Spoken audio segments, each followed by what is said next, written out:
soy Yolanda Perea, líder social, defensora de derechos humanos, soy de Río Sucio, Chocó, vereda Pava.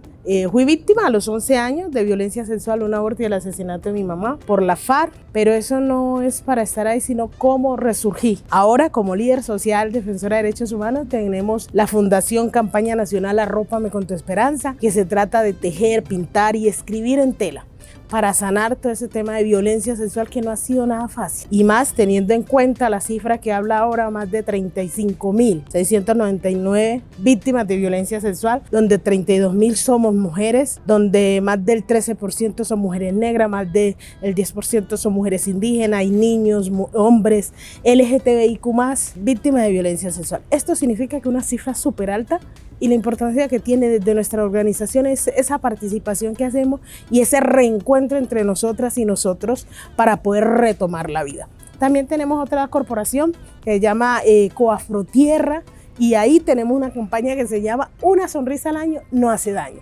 Y es como le brindamos una sonrisa a los niños, principalmente en Chocó. Los pasos más grandes que he venido dando conjuntamente con otros y otras ha sido desde la Mesa Municipal de Víctimas de Medellín, la Mesa Departamental de Antioquia y la Mesa Nacional en el hecho victimizante de violencia sexual, donde no ha sido fácil, pero cuando nos juntamos y hacemos esa rejuntancia social, estructural de encontrarnos y poder trabajar de la mano, hacemos cosas muy bonitas, pero sobre todo recuperamos desde la palabra ese quehacer y ese quién es. Y es ahí donde ya hemos entregado, por ejemplo, 2 casos de violencia sexual ante la JEP, y es como entre nosotras mismas nos escuchamos con respeto. De esa forma que queremos que nos atiendan a nosotras, así mismo atendemos a nuestras compañeras, a nuestros compañeros, para poder tejer, para poder hilar en medio de tantos daños, incluso en medio de la violencia que aún se vive en Colombia. Seguimos con la esperanza muy en alto de que el día de mañana va a ser mejor, y va a ser mejor porque depende de cada uno de nosotros y nosotras el aporte que hacemos a tejer nuevamente la vida.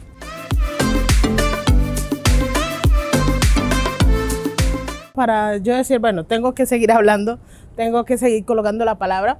Primero, yo declaré en el 2002 en compañía de Ángela Salazar, que lastimosamente ya no está, pero que ella coordinaba IMP en Urabá, y ella fue la persona que me llevó a la Fiscalía de denunciar. Y luego con ella empecé a ir dando mis pasos de lideresa.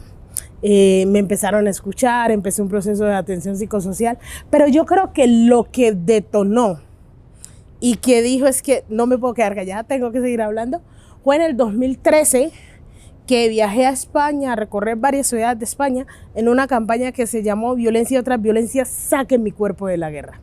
En ese proceso primero fue Giné y luego fui yo, y fue un proceso muy bonito, pero sobre todo cuando una mujer española se levantó y dijo, no, es que yo también he sido violada, para mí eso fue un detonante, porque España para mí, como era mi primera vez que salía fuera del país, era el super país, no pasaba nada, o sea, era...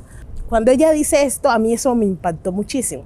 Yo dije, bueno, si alguien que está en un país tan avanzado sufre estas formas de violencia, ahora nosotros, y si mi voz sirvió para que ella aquí lo dijera, tengo que seguir hablando.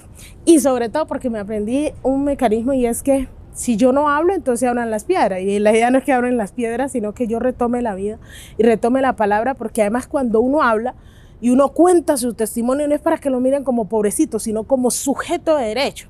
Y es allí donde invita a otros y a otras a que hablen, porque ese es un mecanismo de sanar. Uno no va a olvidar, pero puede sobrellevar la vida en medio de esa tragedia que ha tenido que vivir.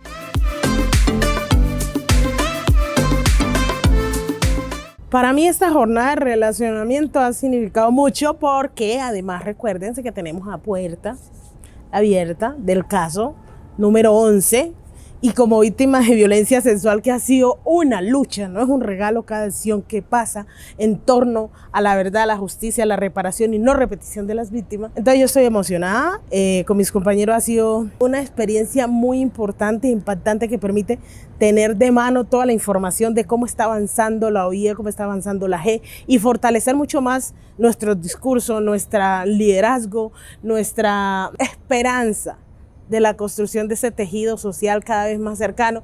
Así que se desplacen a los territorios y que estén hoy acá con la mesa departamental ha sido un espacio muy enriquecedor y que ha permitido reencontrarnos nuevamente y saber de cómo van también los procesos que hemos entregado, no individual, sino colectivamente. En el tema de que la G se está desplazando al territorio y la oía, es supremamente importante porque nos permite realmente ver que sí nos están escuchando. Como víctima directa siempre hemos dicho la importancia que tiene que nos escuchen, que se movilicen, que vayan a donde nosotros estamos, porque nosotros no siempre tenemos la economía para movernos, para desplazarnos, y que un papel importante juegan las entidades cuando van al territorio, a la periferia. Y cuando pasa esto, de verdad que es satisfactorio, es muy bueno porque permite a uno saber que sí lo están escuchando, que sí están prestos a seguir tejiendo con la voz nuestra, enmarcado a la construcción de un país mejor, de un país más sólido, y más aún desde la G y la OIA, enmarcado a la verdad de las víctimas.